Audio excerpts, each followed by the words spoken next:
военные Минобороны и строители Татарстана ровно за год возвели и сдали под ключ новый военный госпиталь Казани. Он рассчитан на 150 мест и уже сегодня готов принять первых пациентов.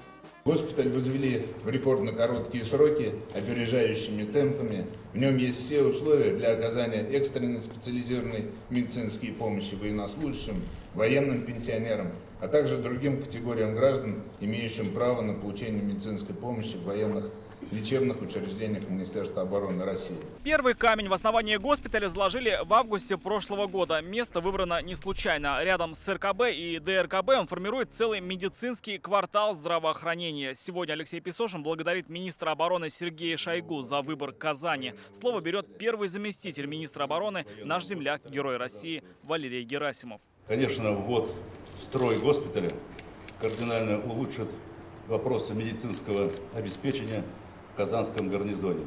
Хочется выразить благодарность строителям, которые за рекордно короткий срок, фактически за год, даже меньше, возвели эти все здания и сооружения.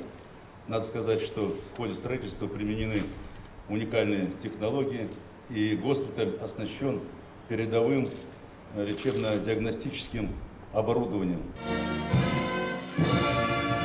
Госпиталь состоит из 4 корпусов – лечебного, диагностического, административного и отдельно инфекционного. Алексею Песошину и Валерию Герасимову показывают каждый из них. Расположение пациентов либо трехместное, либо двухместное, либо одноместное. В лечебном корпусе есть операционное, хирургическое, терапевтическое, неврологическое и кожно-венерологическое отделение. Уже установлено современное оборудование как для лечения, так и реабилитации. Госпиталь и вправду выделяет то, что он укомплектован на совесть, ведь здесь есть такое оборудование, которого не встретишь даже в передовых медицинских центрах. Например, вот эта кислородная барокамера, единственная в республике. В госпитале есть и поликлиника на 250 посещений в смену. Здесь пациенты будут получать амбулаторное лечение. При необходимости врачи направят в стационар.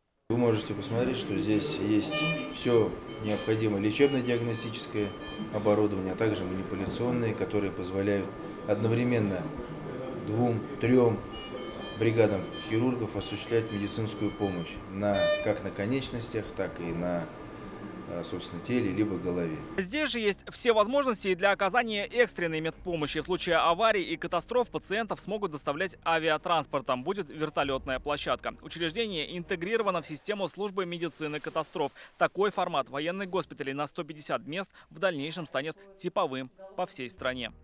Рамиль Шайдуллин, Адельмин Дубаев, ТНВ, Казань. Закажи рекламу на ТНВ. Телефон в Казани 5 705 100.